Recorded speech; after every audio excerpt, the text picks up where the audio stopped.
Olá, seja bem-vindo. Está no ar o 27 Segundos pela RCTV, canal 27 da NET Digital. Eu sou Hermes de Luna e vamos direto às imagens do que virou notícia, o que foi manchete em 27 segundos pelas lentes da RCTV.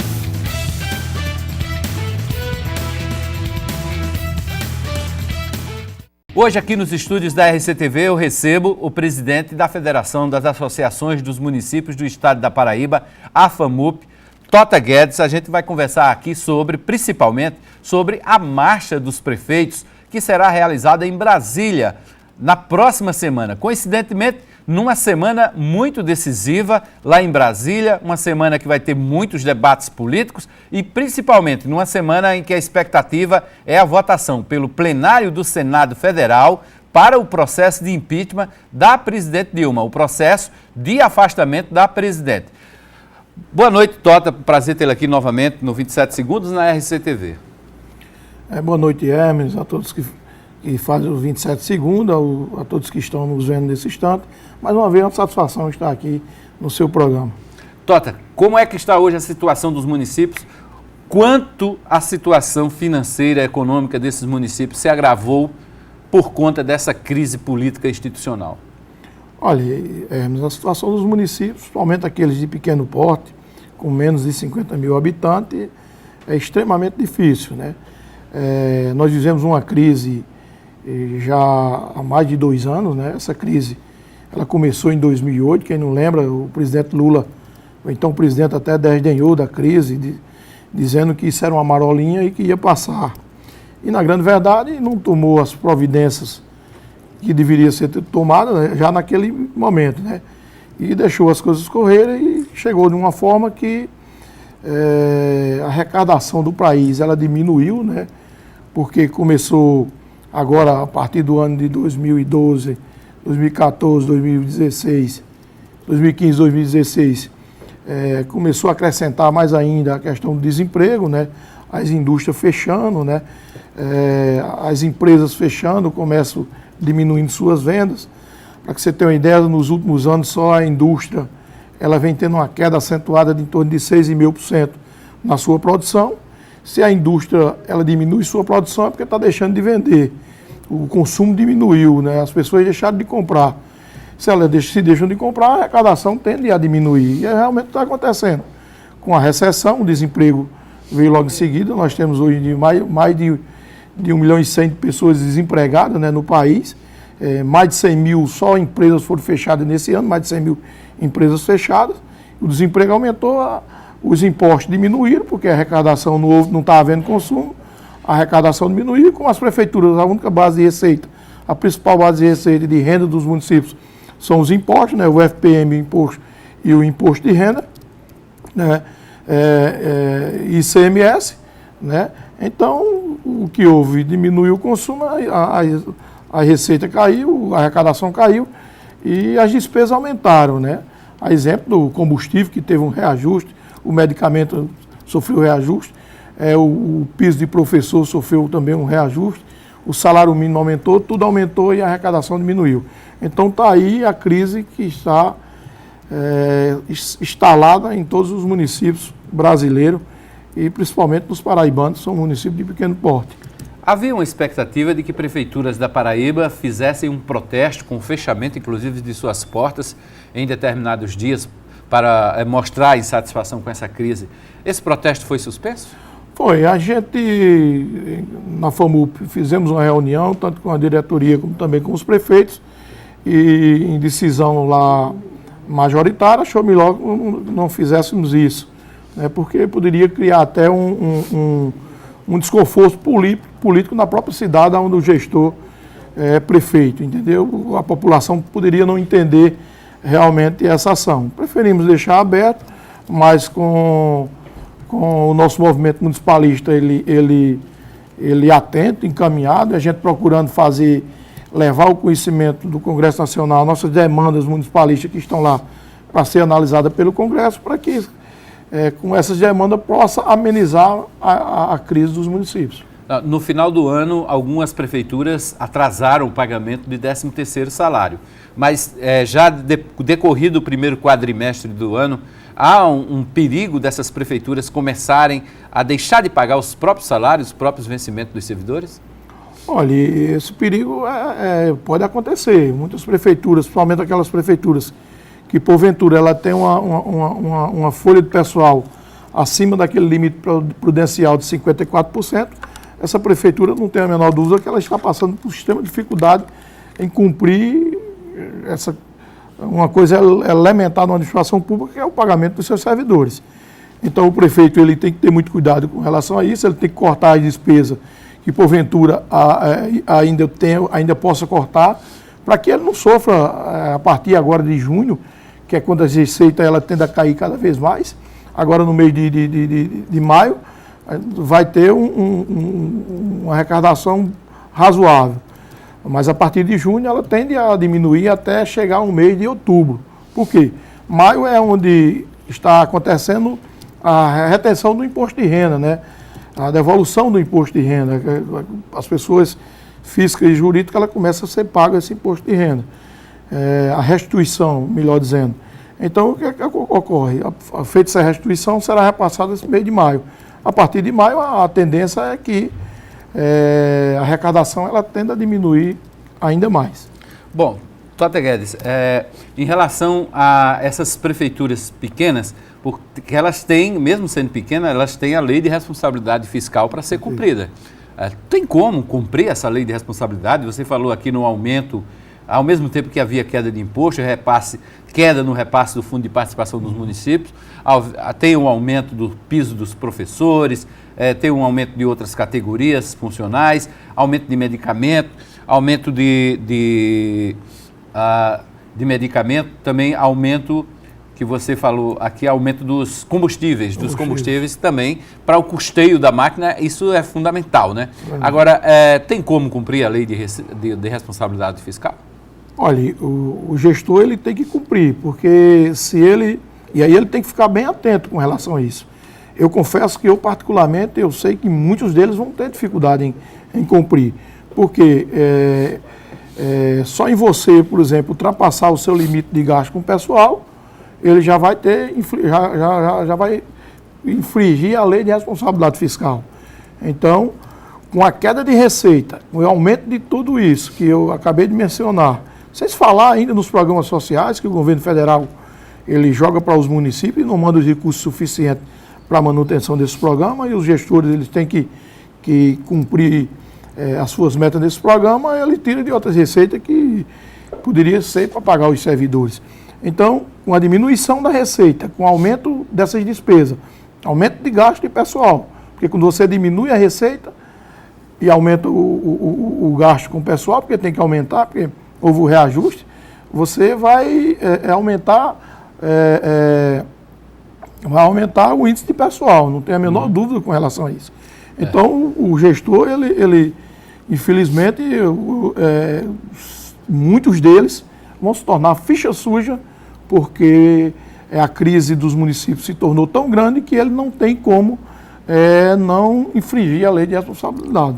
Infelizmente, principalmente com gasto de pessoal, muitos deles já estão ultrapassando esse limite. Mas não tem uma brecha na lei de responsabilidade fiscal que indica que esses limites podem ser ultrapassados quando a crise for provocada pelo governo federal?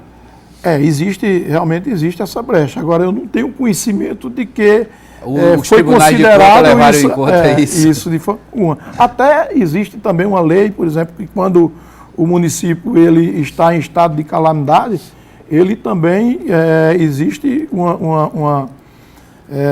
existe essa brecha também de que quando se torna o município em estado de calamidade, ele pode ser flexível, né? Essa lei pode ser flexível. Mas eu confesso a você que até agora eu não vi ainda ela ser aplicada, não. Bom, vocês realizaram este ano um protesto, inclusive, em frente à Assembleia Legislativa. De lá para cá, melhorou ou piorou a situação? Não, poucas coisas andaram. Até porque a crise política e econômica que o país vive, o Congresso está parado. Está parado, né? Ninguém vota nada. Nós temos uma pauta municipalista. Na última reunião que tivemos com o presidente da Câmara, o ex-presidente da Câmara, Eduardo Cunha, como também o presidente do Senado, em reunião feita com todos os nossos movimentos municipalistas, presidente de federações em todo o Brasil, ele se comprometeu entre o dia 29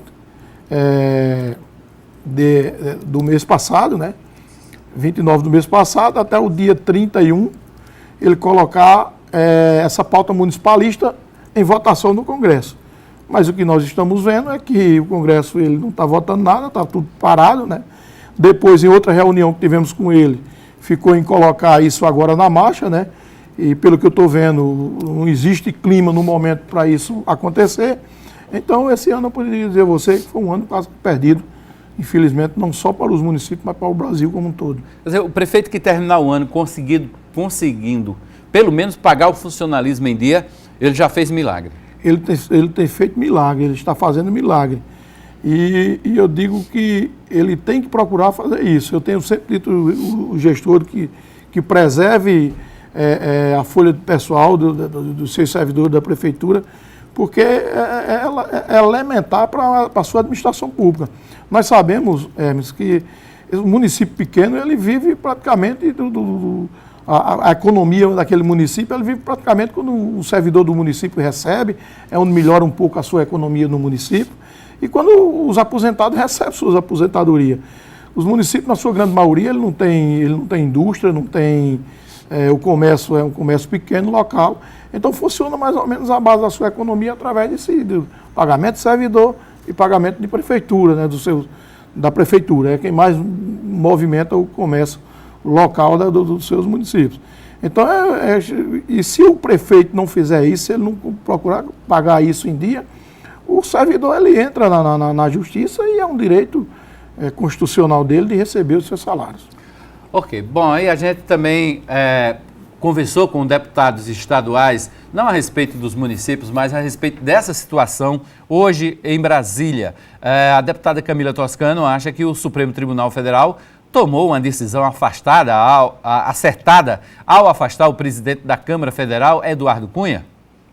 Dei uma lida nos motivos que levaram o procurador-geral a pedir. Eu acredito que, pelo bem do Brasil, de fato, ele precisa ser afastado, porque ele, na cadeira que está, ocupando a cadeira que ocupa, ele tem muita força e muito poder. Então, ele precisa, de fato, ser afastado para que as investigações avancem.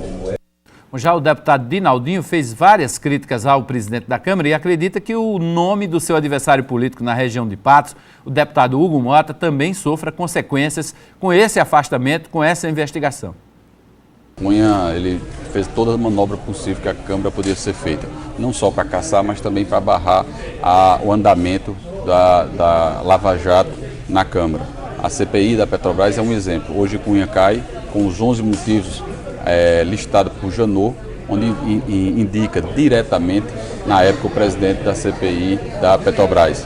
Que é o deputado federal Hugo Mota. Que é o deputado federal Hugo Mota, na qual ele presidia a CPI, na qual ele trouxe uma empresa chamada CRO, que tinha problemas, né, não só da questão financiária dela, como também com alguns outros problemas. A advogada Capa Preta, né, que justamente era para intimidar aqueles que fossem lá para ser ouvidos, e também pressionar diretamente Alberto Youssef, para que sua delação não atingisse aqueles que Cunha queria proteger. Então cai Cunha diretamente devido à CPI da Petrobras. Inclusive, o processo de cassação dele na Câmara é justamente por ele ter mentido na CPI da Petrobras, onde ele ter dito que não tinha empresa offshore. Então cai diretamente no colo do antigo presidente da CPI da Petrobras aqui na Paraíba, o deputado Hugo Mota. A Paraíba, ela tem que ser passada também a limpo, como o Brasil está sendo passado a limpo. Não se pode se mascarar uma pessoa, não se pode colocar uma pessoa em nome de uma governabilidade que não existe. Infelizmente, na linha sucessória da presidente, todos têm culpa com relação à Lava Jato. E cabe-se ao Poder Judiciário corrigir essa justiça, que é justamente o que ocorre hoje com Teoriza Vasquez. Bom, a gente vai continuar acompanhando essa repercussão na Assembleia Legislativa dos deputados estaduais sobre esse processo todo lá em Brasília. Daqui a pouquinho a gente volta com o segundo bloco e a gente continua essa conversa aqui com o presidente da FAMUP, Tota Guedes. Fique ligado, voltamos em seguida, é rapidinho o nosso intervalo.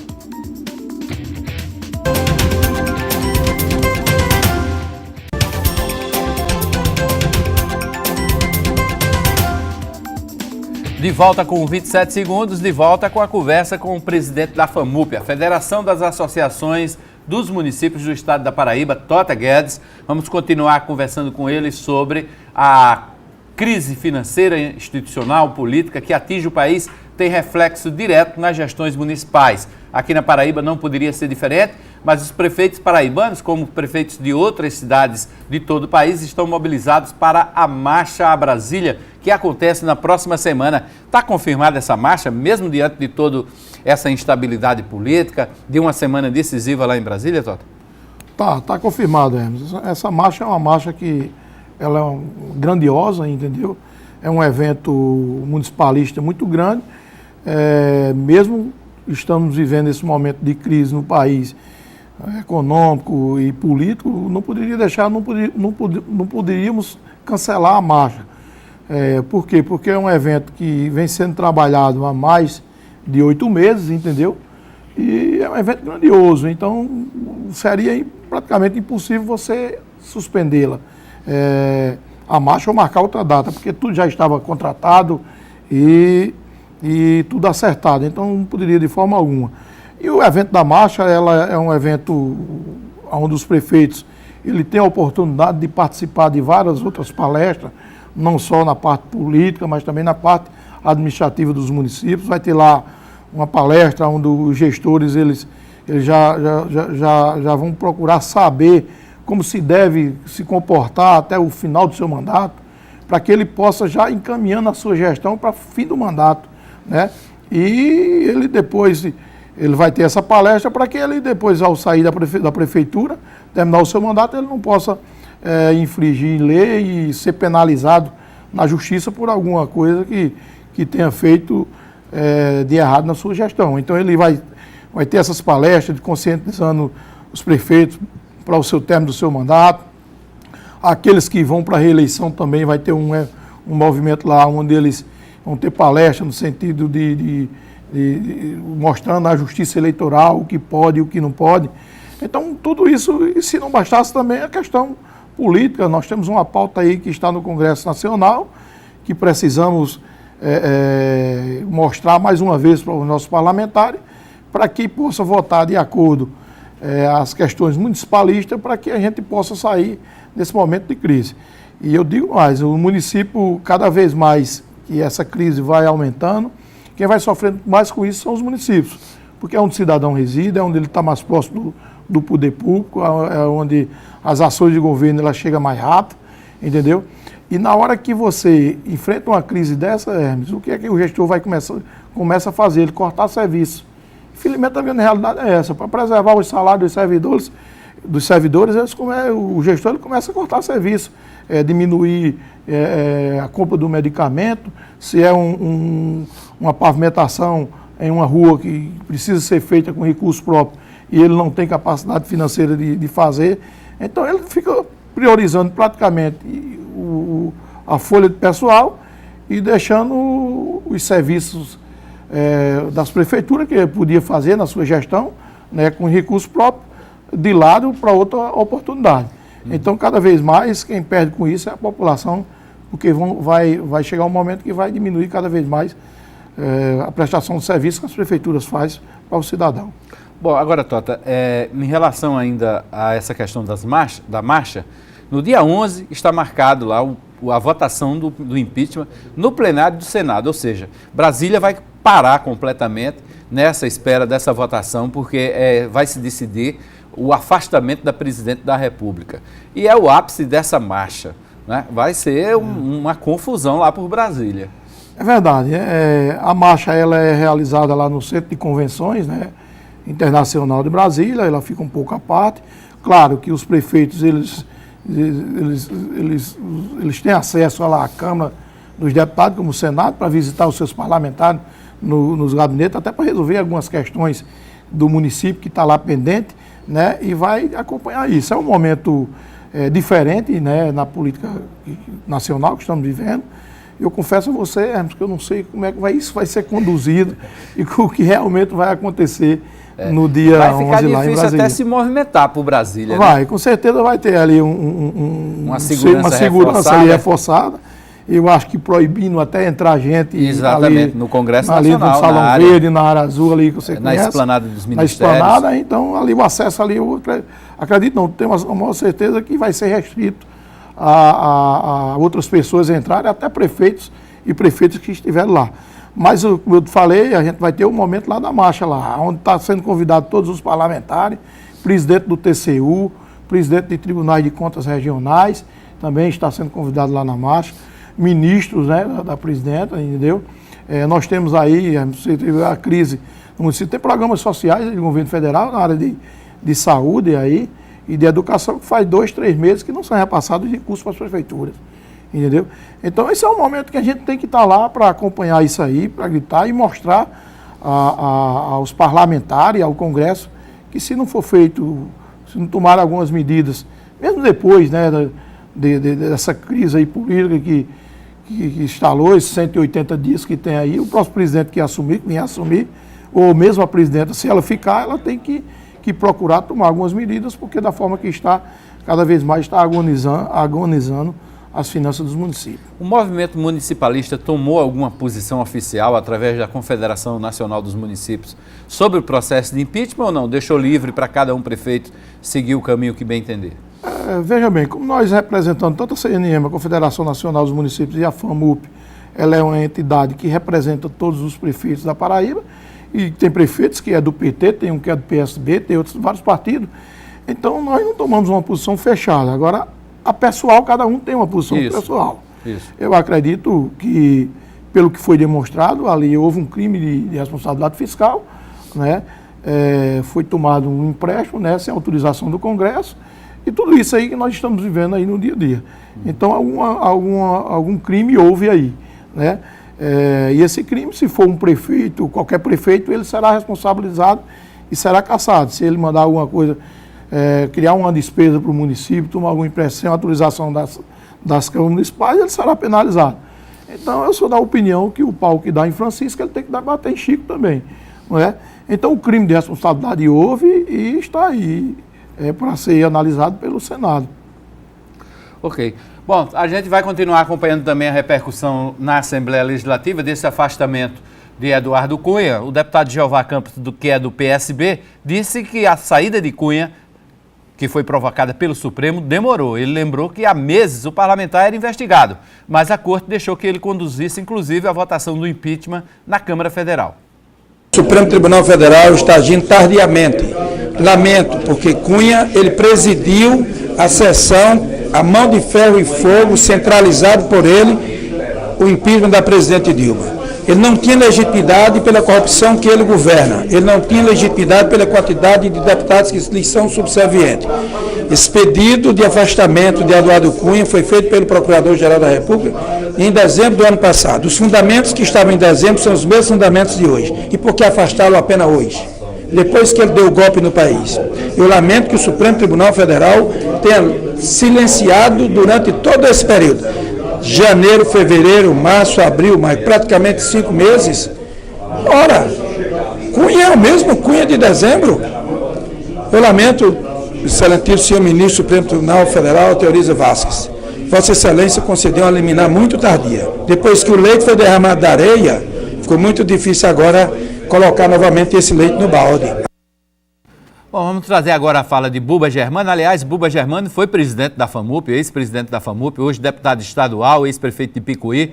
Buba Germano falou já sobre novas eleições para presidente, já que na visão dele não há pessoas legitimadas para a sucessão de Dilma Rousseff, inclusive os membros do Supremo Tribunal Federal. Desde o início, eu já me manifestei que é impossível um processo que nós estamos aí na linha sucessória, onde o vice-presidente cometeu o mesmo crime da presidenta, onde o presidente da Câmara é réu em processo do Lava Jato. Então, amigo, eu vejo que com legitimidade isso vai desaguar numa nova eleição. Isso é minha expectativa, porque aí sim, se nós escolhermos errado, nós vamos assumir a responsabilidade, mas pelo voto, e não por um colegiado que não tem credibilidade perante a opinião pública. Bom, de volta com 27 segundos, nessa conversa com o presidente da FAMUP, Tota Guedes. Tota, essa pauta da marcha dos prefeitos, quais são os principais pontos? Olha, como eu falei, com a crise a gente poderia estar discutindo outras coisas.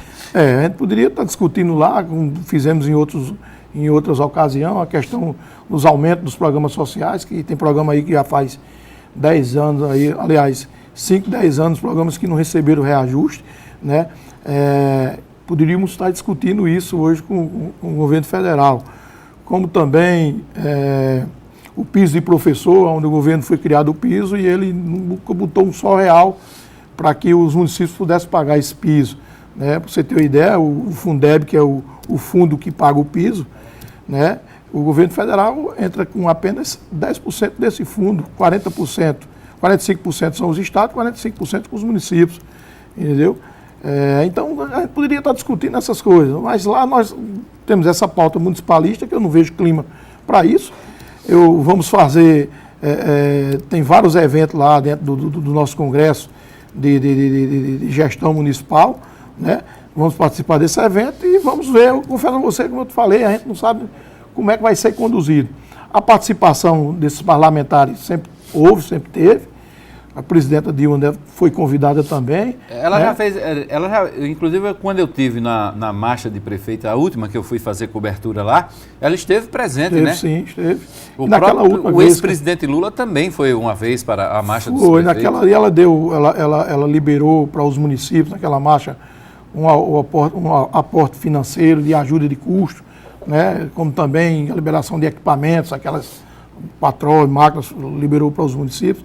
Então é um evento que está sendo convidado também todos os governadores, é bom que se diga, porque se passa presente. O ano passado foram convidados também, muitos governadores estiveram lá presentes. Então é um evento significativo para o nosso movimento municipalista. E esperamos que tudo se transcorra bem, né? Essa pauta municipalista que está no Congresso, esperamos que no momento certo, que voltar à normalidade, ela possa ser votada, né? Tem coisas ali de extremo interesse dos municípios e tem que ser votada rapidamente para que os municípios não sofram mais do que está sofrendo. Nós temos uma PEC lá, a PEC 172 do Mendoncinha Filho, né? Que é uma PEC simples. O que é que ela fala? Ela diz que o governo federal, ao longo do tempo, esses governos, ele criaram programas sociais, jogaram para os municípios e não mandam os recursos suficientes para a manutenção desses programas. Então, essa PEC, o que a gente pede é que qualquer programa que for criado pelo governo federal, que traga impacto financeiro para os municípios, ele diga de onde vem a fonte de receita, de recurso.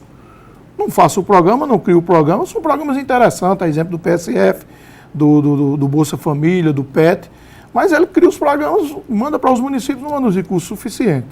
Então, essa PEC pede unicamente que, se for votada qualquer coisa que tem impacto financeiro no município, diga de onde vem a fonte de recurso. Temos uma outra do cartão de crédito lá no Congresso Nacional. O que é que acontece hoje? Você consome aqui, usa o seu cartão de crédito, você mora em João Pessoa, vai em Campina Grande e usa o cartão de crédito. Esse imposto do cartão de crédito, ele vai para Barueri, lá em São Paulo. Não fica no município onde você usou o cartão de crédito.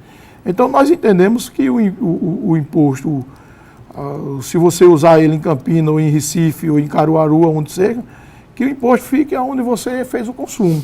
Então, são coisas assim que não vai trazer impacto financeiro para o governo federal. Mas que pode ajudar a equilibrar as contas dos municípios, né? Exatamente. Você falou na expectativa da volta da estabilidade política e da estabilidade institucional. Como é que você observa, enquanto presidente da FAMUP, um novo governo, porque dificilmente o Senado deixa de votar e aprovar o afastamento da presidente Dilma, e a gente já pode fazer projeções sobre um futuro governo Temer, como o próprio Buba Germano falou aí nessa entrevista. Como é que você, enquanto gestor, enquanto presidente da FAMUP, o que é que você espera de um futuro governo Temer? Olha, primeiro a gente espera que ele possa ter um diálogo melhor com os municípios brasileiros, entendeu? porque ao longo do tempo foram o município brasileiro, os municípios brasileiros eles participavam do bolo tributário nacional. Primeiro, eu acho que tem que haver um pacto federativo. Né? Os municípios participavam do bolo tributário nacional em torno de 22,5% de tudo aquilo que o país arrecada. Hoje eles estão participando apenas de 16,5%, sem se falar nas despesas que foram criadas para os municípios ao longo desse tempo. Né? Os municípios empregam, quem mais emprega, foi quem mais empregou desde a Constituição de 88, não foi porque quis não, é porque esses programas são criados. Né? A equipe do PSF é um médico, é um enfermeiro, é o auxiliar de dentista, é o dentista. Foi criado o programa e jogou para o município. O município recebe 10.700 para um programa desse. E recebe 10.700 e gasta 35 mil reais. Então, é subsidiado, né, subfinanciado, né, esses programas. Então, esperamos que o próximo governo que venha assumir, ele possa ter uma visão melhor com relação aos municípios. Porque, eu repito, é onde tudo acontece, é onde o poder está mais próximo da população. Nos países desenvolvidos, os municípios participam em torno de 40% da arrecadação daqueles países, né, do bolo tributário, entendeu? E há uma melhor distribuição nesse sentido. A população é melhor assistida, entendeu? Enquanto o governo, para você ter uma ideia, Hermes, de tudo aquilo que os municípios arrecadam, em saúde, eles gastam 23,5% em saúde. De tudo que gasta 23,5%. Em educação, mais de 28%. O governo federal, ele não gastou 6% no ano passado. E é onde fica a maior arrecadação. 60% disso aí, 65% da arrecadação no nosso país fica com o governo federal, 16,5% com os municípios e o restante com os estados. Entendeu? Então, essa forma tem que mudar. A gente, essa questão do Michel Temer, ele precisa ter primeiro uma base no Congresso, né? Porque sem o Congresso nada vai mudar nesse país. Existem algumas coisas aí com relação à Lava Jato que ainda tem que ser esclarecidas muitas coisas. A boca miúda disso, tem muita gente envolvida com relação, na Lava Jato, então isso aí eu tenho fé e acredito que a Lava Jato, quem pensa que vai parar, está muito enganado. Eu acredito, pelo que a gente está percebendo aí, ela vai continuar, entendeu? Então tem que ser passado a limpo o país com relação a isso aí. Espero que o Michel Temer possa vir com uma proposta melhor para o país. Vivemos uma crise econômica aí com um desemprego altíssimo, né? O desemprego aí está altíssimo, as empresas fechando. Então ele tem que tomar algumas posições aí que possa ter um impacto, até para que ele possa, nesses 180 dias, né, ele possa ter a confiança da população com relação ao seu governo. Ele tem esse período aí de 180 dias para mostrar para o que veio, né, para que ele possa ter o apoio popular. Se isso não acontecer, não ocorrer, eu estou vendo que vai terminar isso aí sendo provocado novas eleições para o povo brasileiro. Ok. Tota Guedes, muito obrigado pela entrevista aqui no 27 Segundos. Obrigado, sou quem agradeço mais uma vez. Bom, tá aí, conversamos com Tota Guedes, presidente da Federação das Associações dos Municípios. Vamos fazer um intervalo rapidinho. Na volta a gente conversa com o pré-candidato a prefeito de João Pessoa pelo PSOL, Vitor Hugo. Daqui a pouquinho a gente traz esse papo aqui com mais um pré-candidato a prefeito de João Pessoa. Fique ligado, é rapidinho o nosso intervalo.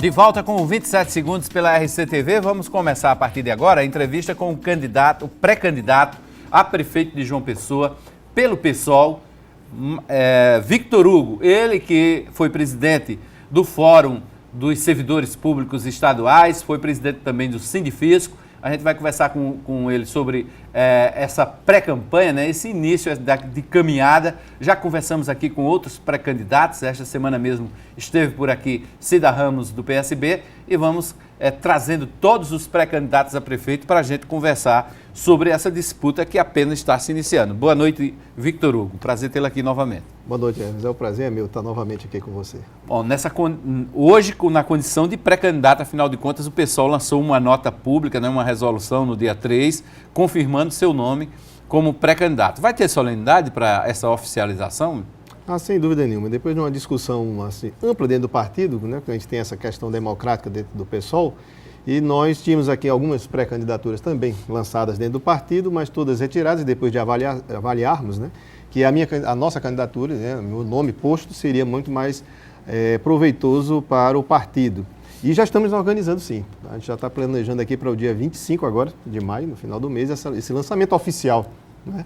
Entre chamar não só a pré-candidatura à prefeitura, na majoritária, mas também os pré-candidatos a vereadores também aqui do município. A gente vai aproveitar esse momento e juntar todos aí para essa campanha que se avizinha, e ela vai ser um pouco diferente de todas elas. Então a gente tem que começar a se organizar e saber como é que vai lidar com esse novo momento político do Brasil. Tá, então, vamos dizer, dia 25 é o lançamento oficial da pré-candidatura a prefeito, tem também o lançamento e a oficialização dos pré-candidatos a vereadores. Serão quantos pré-candidatos? Já tem isso definido? Já, coincidentemente são 25 também. São 25 também. A metade de 50. Estava até brincando nos bastidores ali com o presidente do partido. Dia 25, metade de 50 de estar ali, todos os 25 pré-candidatos à vereança. O que é que lhe levou a se candidatar a prefeito, a ser lançado como pré-candidato a prefeito pelo PSOL e decidir por esse partido? Na realidade, a gente que milita há bastante tempo, eu milito desde a adolescência, e praticamente todos os companheiros também do partido, do PSOL, como tem outros também. E nesse quadro atravessado aí durante os últimos 10 anos, a gente acaba tendo que tomar decisões em que rumos políticos a gente tem que fazer. E na atual conjuntura, o PSOL realmente é o que mais se aproxima, e se identifica de forma clara com essa luta toda nesses últimos 30 anos, 35 anos de militância. É aquela história de tentarmos sempre a igualdade, tentarmos fazer da política realmente uma maneira de transformar a sociedade. Eu acho que o alcance para a gente chegar a uma sociedade socialista também, mesmo que a gente não tenha condições de fazer isso agora, mas dá as pré-condições para a gente pense nessa forma humanitária em relação à sociedade, e isso o pessoal também abraça. Todas as conjunturas, todos esses fatos fazem com que muitos se filiem ao PSOL, e eu fui um deles, que ano passado me filiei para militar dentro do partido, mas acabou acontecendo que nós discutimos a política naquele momento também, começamos a ter a possibilidade de candidatura para esse ano de 2016, que culminou com a pré-candidatura à prefeitura. Essa é a primeira vez que você disputa um mandato eletivo? É a primeira vez. É a primeira vez. E decidiu logo começar como pré-candidato a prefeito. Exatamente. Mas, assim, a gente tem que pensar que a política ela não é feita apenas por, digamos assim, Hermes, de forma tão pragmática como todo mundo quer que seja. Eu acho que não deve ser assim. Eu acho que a gente também tem que ter questões ideológicas no meio, tem que ter questões de vontade de transformações. Eu acho que tem uma coisa muito maior na política do que só aquela coisa, 1 mais 1, 2, né? Olha, eu vou começar com os meus 20 e poucos anos, vou ser vereador, vou ser prefeito, vou ser governador, vou ser senador, não tem isso, né? Que a gente sempre discute. Eu acho que não é por aí, não. Eu acho que são os momentos em que fazem que a gente saia candidato. E eu acho que o desafio agora, nesse momento, é uma candidatura diferente, alternativa, de que tudo que está colocado aí, diante da situação de escândalos, dos direcionamentos de recursos públicos para coisas, né, que a sociedade, em tese, não avalia, então não avaliza, que diga. Então são esses caminhos que a gente está colocando e vejo com muita naturalidade chegar, como você diz, à prefeitura logo, né? Ao invés de ser vereador antes, alguma coisa assim. Não vejo muito. Eu acho que o desafio é o mesmo. Ser vereador, prefeito, governador, acho que uma coisa é cuidar né, das verbas públicas e transformar a sociedade. Bom, agora, a gente entrando numa disputa dessa, também imagino que tem que também ir com os pés no chão, né? Saber que você vai enfrentar duas máquinas, da prefeitura, um candidato apoiado por um prefeito, um candidato apoiado pelo governo, uma candidata apoiada pelo governo, e também pessoas que já estão há bastante tempo com mandato eletivo, no caso dos pré-candidatos do PMDB e do PTB, se eles mantiverem aí essas pré-candidaturas. Estou falando de Manuel Júnior, deputado federal pelo PMDB, o deputado federal Wilson Filho, Cida Ramos, que é a pré-candidata do PSB, que é apoiada pelo governo do estado, pelo governador, e também do próprio Luciano Cartacho, que disputa a reeleição, né? Essa sua disputa, quando você decidiu você pré-candidato a prefeito, é mesmo com a intenção de surpreender a todo mundo e chegar no segundo turno, ou é apenas para passar a mensagem ideológica, como você fala?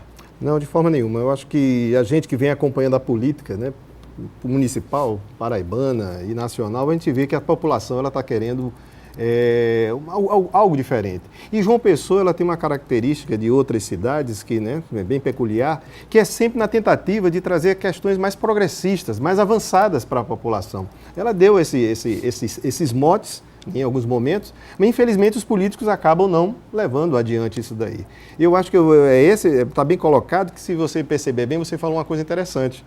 São pessoas que já estavam, de uma forma ou de outra, dentro das estruturas de poder, ou no poder legislativo, ou no poder executivo. Então você verifica que as pessoas olham, assim, nós estamos aí, as mesmas pessoas que estão há 20 anos, 25 anos ali, e a gente está com os mesmos problemas. A gente está com problema de mobilidade, nós estamos com mobilidade urbana, nós estamos com problema de saúde, nós estamos com problema de segurança, nós estamos com problemas de descontrole em relação a algumas epidemias, né? Você verifica isso. Exatamente. Então a gente fica olhando assim e digo, bem, e aí? São as mesmas pessoas que estão aí nesse poder, todas elas fazendo todas as articulações, tomando todas as decisões. Acho que está na hora de a gente colocar pessoas que estão em outro lado, no lado da militância política, mas não diretamente, né, dentro dos partidos, mas dentro dos seus movimentos sociais e sindicais, que eu acho que deve ser esse o mote que vai ser colocado bem claramente. Mas eu acho que o mais importante de tudo, eu acho que vai ser a linguagem que você vai ter com o eleitorado, do que ele está exigindo, e essas pessoas que vão trazer essa novidade. Fora disso, eu acho que os discursos, pelo que eu tenho visto, né, de todos os pré-candidatos, são os mesmos, Hermes, eu não vi nada de diferente. Tratam uma coisa, vou fazer aqui uma discussão com a população, como se fosse a solução do mundo todinho, mas só que todos eles já tiveram a oportunidade de fazer essa mesma conversa e a gente não vê modificações. Eu acho que essa novidade, acho que é o que a população quer. Esse é um apelo. É um apelo, é uma linha, um conceito de discurso do PSOL, do pré-candidato do PSOL. Mostrar que esses que estão aí vão repetir a mesma campanha, o mesmo tipo de campanha, o mesmo tipo de marketing eleitoral para convencer o eleitor. E vamos ver se eles vão ter condições, porque hoje o que está posto, né, para essa eleição é muito diferente. Financiamento de campanha está muito diferente do que foi sempre. Exatamente. Né? As redes sociais, né, da mídia, ela também vai ser diferente, porque eu estava até conversando com alguns companheiros ontem, Hermes, e eles dizem o seguinte, nós estamos falando aqui orçamento participativo, orçamento democrático, uma coisa assim que no dia a dia não funciona. É muito bom com propaganda para cada um dos candidatos ou aqueles eleitos. Mas não funciona. Por que não funciona? Porque efetivamente não quer conversar com a população. Nós temos aí a mídia social, que a gente acabou de citar, ela é muito poderosa, e você tem como dialogar com a população tranquilamente. A horizontalidade da comunicação, né? Da informação. E aquela coisa imediata. Você tem uma ideia aqui, imediatamente você já pode tirar um parâmetro. Já pega o feedback da população. E por que não fazem isso? Por que o município não faz isso? Por que o atual prefeito não faz isso? Por que os secretários que hoje são pré-candidatos também não fazem isso? Né? Por que os parlamentares que hoje também são pré-candidatos, por que não fazem isso também? Uma discussão ampla, aberta com os seus eleitores ou não eleitores, né? Cidadãos de um modo geral. Eu acho que temos condições sim. Eu acho que se a gente implantar em 2017 essa comunicação ágil, fácil e rápida e de forma bem ampla, democrática, eu acho que a gente consegue avançar sim, Hermes. Em decisões, inclusive, cruciais para o próprio município. Bom, você falou nessa reforma política, foi uma reforma tímida, bem abaixo do que se esperava mesmo, né? Já estão falando em fazer novas reformas a partir de um novo governo, se o Michel Temer assumir, mas dá para fazer essa campanha nesse espaço curto, reduzido, que colocaram agora a campanha eleitoral de 45 dias? Por um lado, você tem um mês e meio, isso, oficialmente, isso. Mas compensação... Deixa eu emendar a pergunta. Isso foi bom ou foi ruim para partidos como o PSOL? Olha, teve nessa questão de um mês e meio e pré-candidatura, já se começando 4 meses antes, 5 meses antes, de um modo geral, não modifica muita coisa não, né?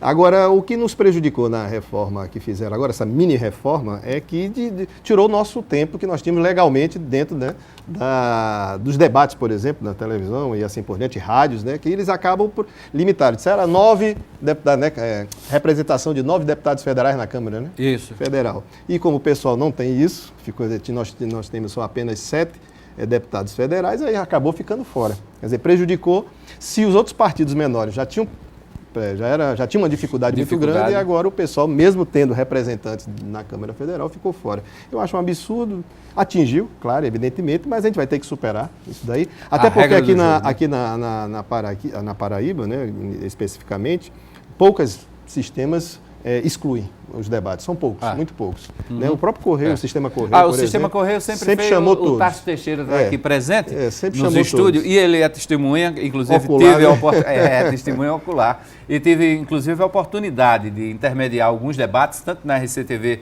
como na TV Correio, e nós fizemos questão de colocar todos os candidatos no primeiro turno para discutirem, para debaterem. É importante, sim. Agora, são regras do jogo, né? A gente tem que obedecer essas regras, infelizmente, porque a televisão local também obedece uma regra que é nacional, que é da grade de programação nacional. Verdade. Então, a gente fica meio que atrelado a isso também. Bom, a gente vai continuar essa conversa com o Victor Hugo, pré-candidato a prefeito de João Pessoa pelo PSOL. Daqui a pouquinho a gente vai a um intervalo rapidinho e volta com o quarto e último bloco do 27 segundos.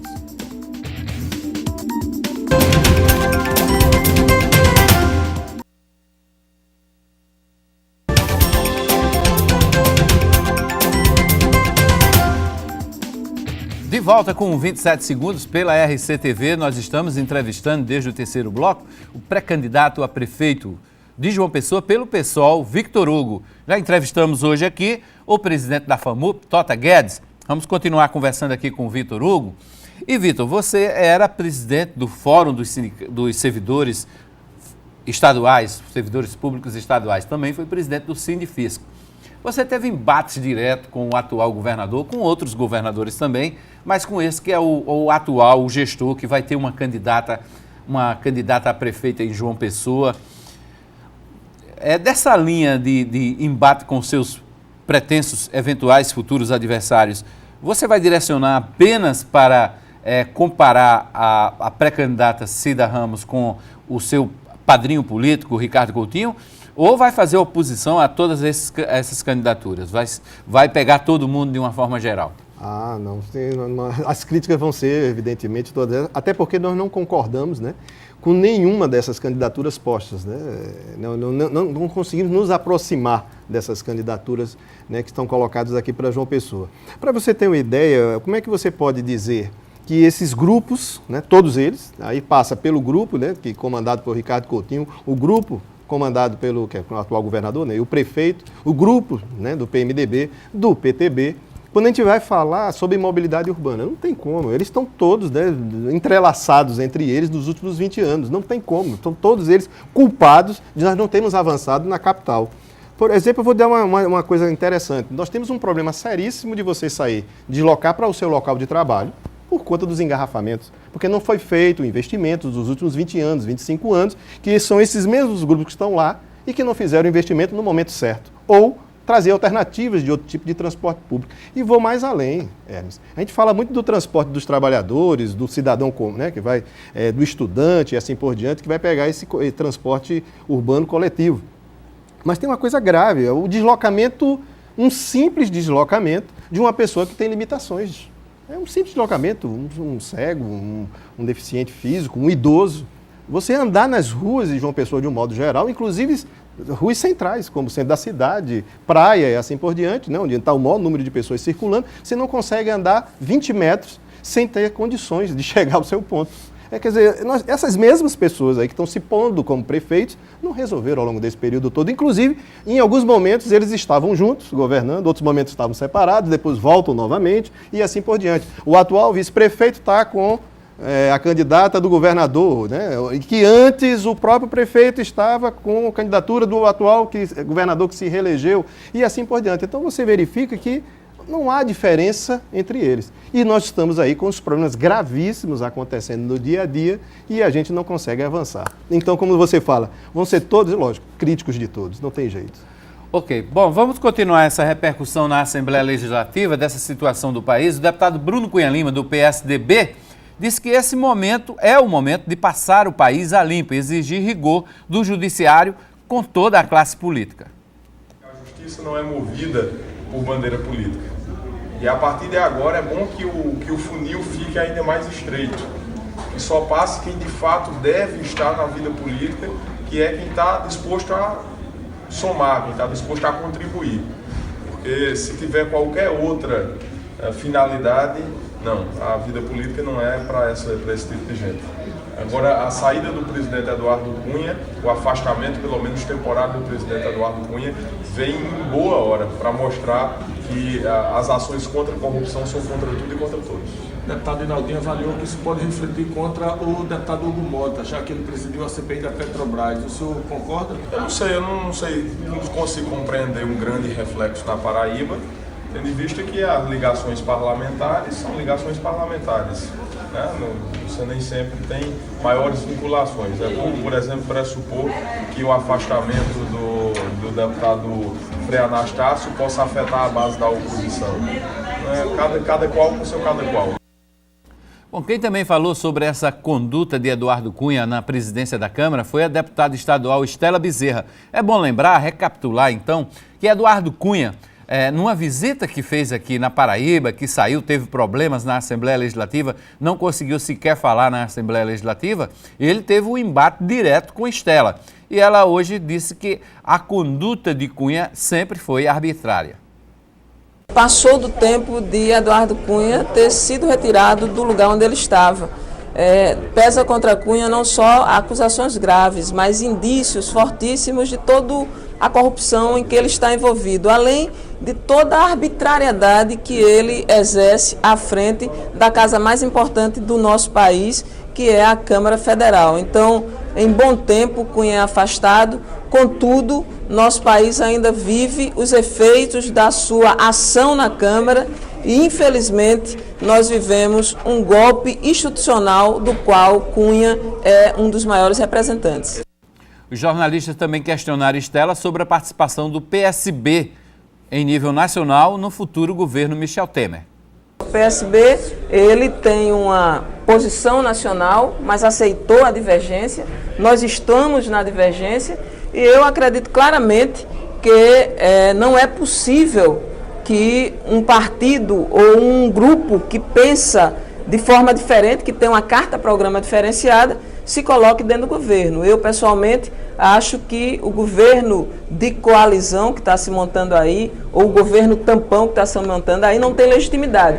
Quem é que conhece Temer? Qual foi o brasileiro ou brasileira que teve a oportunidade de ver uma carta-programa, de vê-lo apresentado, de saber o pensamento dele, ou de qualquer um outro que vá compor esse governo? Então, para mim, não tem legitimidade. Além de não ter legitimidade, também não terá governabilidade. Está aí a deputada Estela. Olha, no Senado, o Supremo Tribunal Federal confirmou a liminar do ministro Teori Zavascki pela suspensão do mandato de Eduardo Cunha. Consequentemente, ele está suspenso também da presidência da Câmara Federal. Mais uma confusão em Brasília para ser resolvido, mais um impasse político e institucional. Há quem fala, inclusive, de que, embora com todas essas falhas de Eduardo Cunha, essas irregularidades atribuídas a Eduardo Cunha, há uma intromissão nas prerrogativas do Poder Legislativo pelo Poder Judiciário.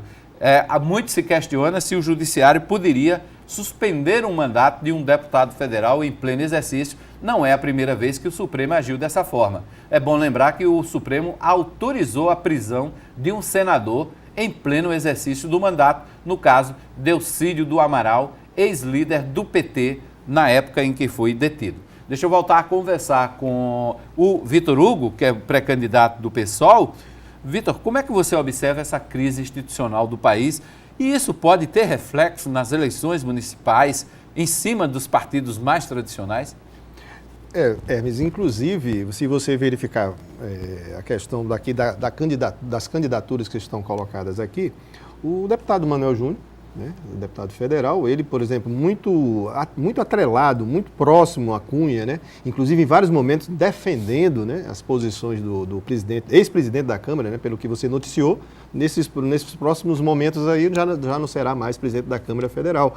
E isso sim vai ter influência aqui, acho que já está tendo. Se você verificar na internet, nas redes sociais, você já verifica um certo, digamos assim, distanciamento do eleitorado em relação ao deputado Manuel Júnior. E isso vai ter implicações em outros também que foram a favor de toda essa digamos assim, toda essa farsa que inventaram de tentarem tirar uma pessoa eleita, né, da forma como foi colocado.